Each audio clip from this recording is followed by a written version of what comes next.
Hi everybody, it's that time again. It's time to talk about the books that are coming out in the month of February. I have quite a stack, so many amazing titles. I hope you're ready for your TBR to explode. Let's get started.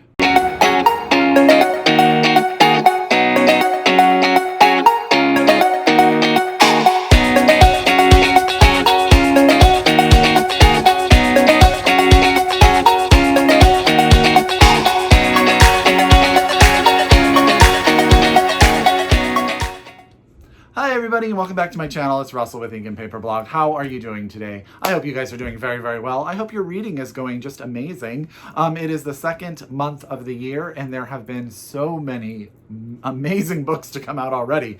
So I hope you guys have just been devouring them like I have been trying to devour them because I just can't get enough. So many great books. Today we're going to be talking about the books that are coming out or have already come out in the month of February. So as I always say, get out your pen, get out your paper, get out your Goodreads, get out however you keep control of your TBR. If you are so able, please get these books from your local independent bookstore, and your library can get them for you too. If that's how you get your reading, get them in your hands because there are a lot of amazing titles here. So let's get started. We're going to start with an essay collection called I Will Take the Answer by Monson. This is out from Graywolf Press. Now, I'm going to read the back because essay collections are always a little difficult to summarize. It says, a trip through the storm sewer in Tucson inspires Monson to trace the city's relationship to Jared Lee Lohner, the gunman who shot Gabriel Gifford and killed 6 bystanders, along with how violence is produced and how we grieve and honor the dead. With the formally inventive essay I in River, he ruminates on water in a waterless city and the structures we use to attempt to contain and control it. He also visits the exuberantly nerdy kingdom of a Renaissance fair and elaborates on the enduring appeal of sad songs through the lens of March Sadness, the online competition that he co-founded, an engaging riff on the NCAA basketball tournament brackets in which sad songs replace teams. I've already started one of the essays in this. He is a very, very talented writer. And that's I Will Take the Answer by Monson. And this is out now from Graywolf Press. Okay. Where am I going to put my books? Got big stacks. The next book I'm going to tell you about is The Cactus League, and this is by Emily Nemens. And Emily is the editor of the Paris Review, I believe. Yes, she is the editor of the Paris Review, and I believe this is her debut novel. And this book takes all place within the world of a baseball team at spring training in Arizona. And it's not only, but it sort of focuses on the center is their star player who sort of seems to have everything going from him. Good looks, great talent, and also, just this world out there. But there's stuff that's behind the scenes. And we also, according to the book, get a lot of inside characters, different people, and sort of the world of spring training and baseball. There's a line in the blurb that I think is just brilliant. Let me see if I can find it really quickly. It says, humming with the energy of a ballpark before the first pitch, the Cactus League unravels the tightly connected web of people behind a seemingly linear game. I think that's a great blurb line. So that's the Cactus League. This is out from FSG and it is by Emily Nemens. So there you go. I just saw this on the shelf the other day too. So thank you very much, FSG, for sending it to me.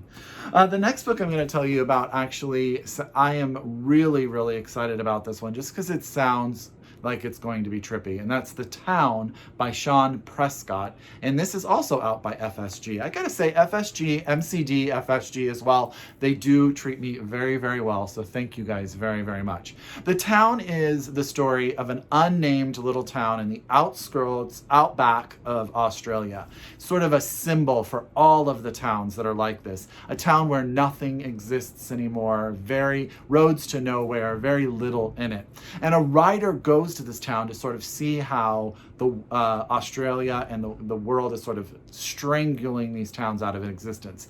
But then he finds out that they are really just disappearing. And the town he is in is just a symbol or one of many towns that have just started to disappear.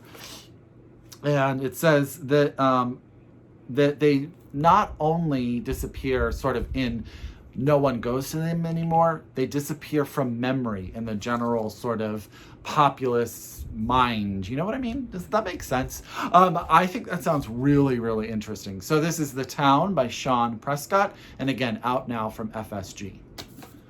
Okay, I love this cover so much. And this is Follow Me to the Ground by Sue Rainsford. This is out from Scribner. How beautiful is that cover? This is the story of a father and a daughter who have sort of a magical ability using the ground and burying people in the ground to cure and help people through sickness and illness. They crack open their damaged bodies, or they bury them in this sort of powerful ground. The daughter, her name I believe is Ada, has sort of a really special connection to this until one day she falls in love with a man that her father does not support the relationship, and how that sort of becomes a desire between the power of the good that you can do and sort of the carnal desires that are inside each and every one of us. Yeah, so that sounds really good, doesn't it? So that is Follow Me to the Ground by Sue Rainsford, out now from Scribner. And again, that cover is just gorgeous. I talked about this book, I want to say not too many videos ago, but this came out also on February 4th, and that is Black Sunday by Tola, Rotimi, Abraham, out from Catapult Books. Love this cover. This is the story of twin sisters, and they're two younger sibling brothers as well in Lagos. Their family, due to political strife, mom loses their job. The father makes a bet using the house, loses, and the family is sort of falling and completely apart when the 4 children are sent to live with their grandmother, the maternal grandmother, I believe. Let me see. I want to say maternal, but I'm not sure that that's 100% true. Their maternal grandmother away from sort of the life they've already lived. These twin sisters have been connected, and their lives have been so in sync until all of this happens, and they wind up with their grandfather and grandmother, and their lives go in very different directions. Yeah, I think that Nigeria has been producing some of the most interesting in Nigerian American and Nigerian writers of Nigerian descent have been producing some of the most amazing books that I have read over the last, 10 years or so. So I'm super excited for this. And this is Black Sunday by Tola, Rotimi, Abraham, out now from Catapult. So yeah. And I'm excited about this one. When do I say that I'm not excited about any of these? I don't know why I say that. This stack is really long. I need to talk faster.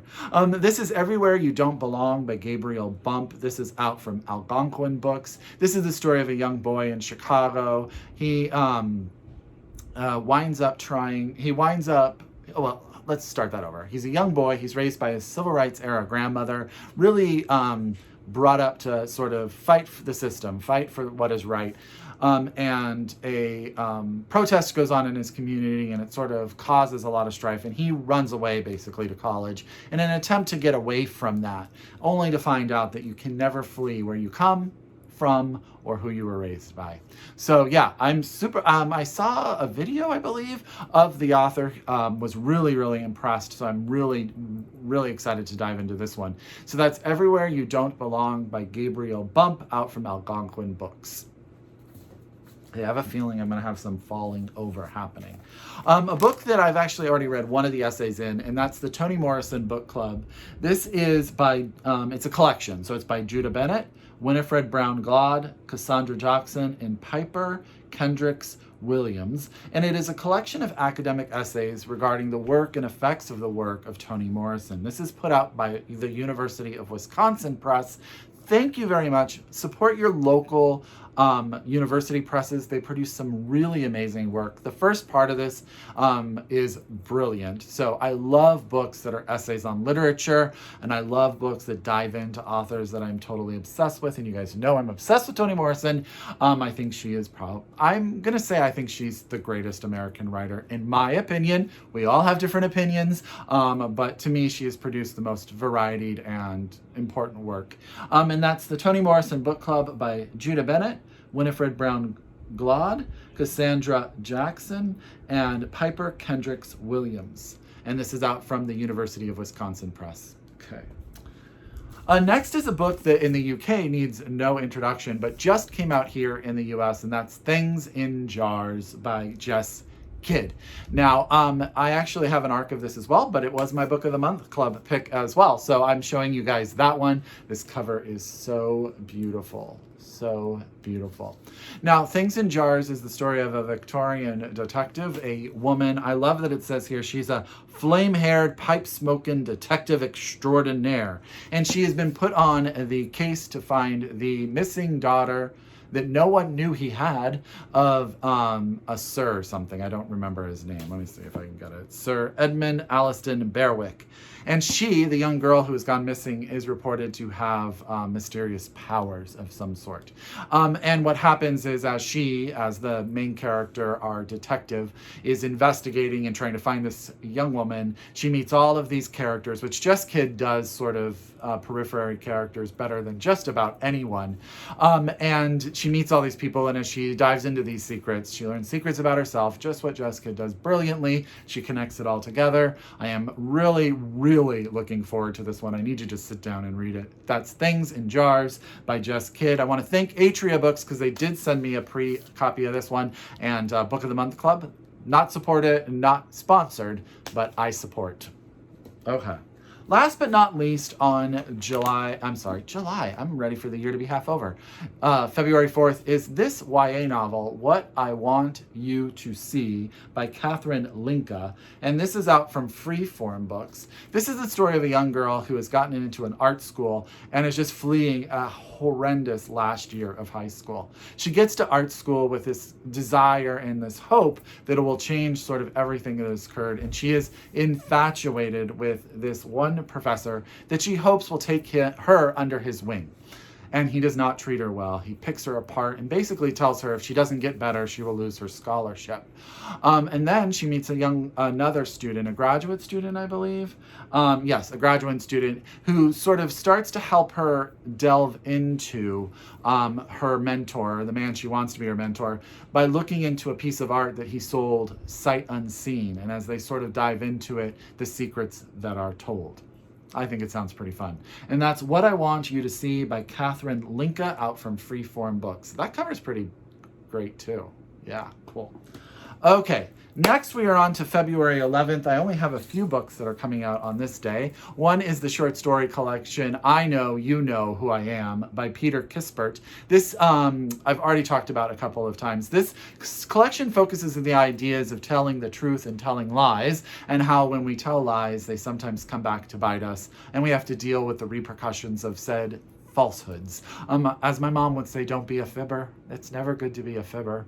I think I'm fascinated. I know that there's queer representation in this. I know that there's a lot of interesting dissections of this idea of the truth. So I Know You Know Who I Am, out now from out February 11th, which I think is today, from Penguin Books, and you can get it. Peter Kispert, get your hands on it. I may do a video soon about short story collections. I haven't done one in a while. Inspired by my friend Jacqueline over at 6 Minutes to Me, I have picked up this Australian title that is coming out here in the US by Scribe Publishing, and that is Lux. And this cover is gorgeous, and there's this beautiful bird. But I was trying to summarize this before I started the video. Let me read it. Maybe it will make more sense, their words to it. I think this is going to be one of those books that you're going to just have to dive into and be ready to figure out as you go along.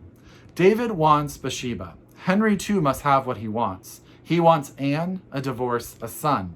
He looks up at his tapestry of David and sees a mighty predecessor who defended his faith and took what he liked, but he leaves it to others to count the costs. Among those counting is the poet Wyatt, who sees a different David, a man who repented before God in song as in life. This is the version of the biblical king which Wyatt must give voice to as he translates David's psalms. As David pursues Bathsheba, Henry courts Anne, and Wyatt interweaves the past and the present. Lux is a story of love and its reach, fidelity and faith, power and its abuses. So King David from the Bible, a man who is trying to figure out what he wants in life, and a poet who puts it all together. I think that sounds pretty brilliant. That's Lux, out from Scribe Publishing. Oh, by Elizabeth Cook. Did I say the author's name? It's right there in white. It's very hard to see in this lighting, so I apologize. There you go. And this is, again, out February 11th. Next is a book that I have already read, and you guys will get into a review video very, very soon. And that is the fantasy novel, The Unspoken Name. I'm going to hold that up there, by A.K. Larkwood. The cover has all these quotes on it. But this is a fantasy series that is set in a world that is all of these different worlds connected by this maze. Our main character is a young orc woman who at the start is a member of this religion where she is set to be sacrificed to the gods, her god actually, and she is in there about to happen when a wizard comes in, takes her away, and turns her into his deadly assassin. And this is sort of their adventure as it goes through. This is book 1 in a series, which we always love a good fantasy series. Here's what I'll say. There's a lot that goes on to this book. I thought originally, so in the beginning of the book, the wizard has been exiled from his land and is trying to take it back over. And I thought that was going to be the whole story arc. That turns out to be the first quarter. Then it's just their lives together, the adventures, her relationships, her coming into her own, her sexual awakening. Let me get her name, because you know how I am with names. Cosrwe, Csorwe, I'm not sure exactly how to say that, is one of the most interesting, developed, well put together fantasy characters that I have read in quite some time. I loved it. I cannot wait for book 2. And so that's The Unspoken Name by A.K. Larkwood, out from Tor Books on February 11th. If you are a fantasy lover, please pick this up. Tell them I sent you. You will not regret it. Last but not least, in the February 11th section is Be Book and Me by Kim Sagwe, translated from the Korean by Sun Hee Jong. I'm going to hold that up. And this is out from Two Lines Press. And they always treat me very, very well, so thank you very, very much to them. And this cover is just beautiful. This is the story of the friendship between two young girls. They go to a school. They're very much ignored until one day one of the friends tells the story, or maybe even the truth about the other friend, and it causes a big rift, and whether or not their friendship can come back together. So I want to say, did Kim Sagwe wrote Mira, right? You know how sometimes you think you know something, and I wish, she wrote Mira, which I read and I loved. Mina, there you go. So I'm super excited to get into this one. This is Be, Book, and Me by Kim Sagwe, out from Sun Hee Jong by Two Lines Press. How beautiful is that cover? They put out some beautiful, beautiful books, that press, Two Lines Press does. Okay, we're on to February 18th. I only have 2 books to tell you about in this stack. The first is another fantasy novel, and that's Spur Fell by Jamie Thomas. And this is out from Uproar Books, who I had never ever heard of, but I read, I want to say, a starred review. I read a review of this in Publishers Weekly. I can't remember if it had a star or not, but it was a very glowing review, and it made me want to get it right away. And so it says, never did Byrony dream she might set foot in the otherworldly prison of Spur Fell. She was, after all, neither mage nor criminal. She was simply her father's little whirlwind, fingers smudged in ink, dresses caked with mud, forever lost in a book or in the spirit-haunted woods surrounding her family's country estate. But Byrony always had a knack for showing up where she was least expected. Only by braving the gate of Spur Fell could Byrony hope to find the true heir to the throne of Trellin, I'm saying that name wrong, and save her kingdom from civil war. And so she plunges into a world of caged madmen and demented spirits, of dark magic and cryptic whispers, and of a bleak and broken prince who has no interest of being rescued. This is the line that kills me. Hauntedly beautiful and lavishly told, Spur Fell is a must-read fans for Jane Austen, who always wished she dabbled in blood magic. I don't even want, there's so much to unpack in that statement. So that's Spur Fell by Jamie Thomas, and this is out from Uproar Books. So thank you, Uproar Books. That's the first book I've ever requested for them, and they were so nice to send it to me right away. So thank you. Get some fantasy, you guys. Last but not least, as an author that needs no introduction, the amazing Anna Burns, whose Milkman, we all talked about, has a new book coming out in the US by Graywolf Press on February 18th, and that is Little Constructions. How to describe this book? All I'm going to say on this, because I'm keeping this one pretty much, I find the less I know about Anna Burns books, the better I am, because Milkman I knew a little bit too much, but I wound up loving it at the end of it, and for different reasons. It's a book that's always come back to me. So I'm really just focusing on a couple key ideas here. So we're in a small town. We have a family that sort of owns the town.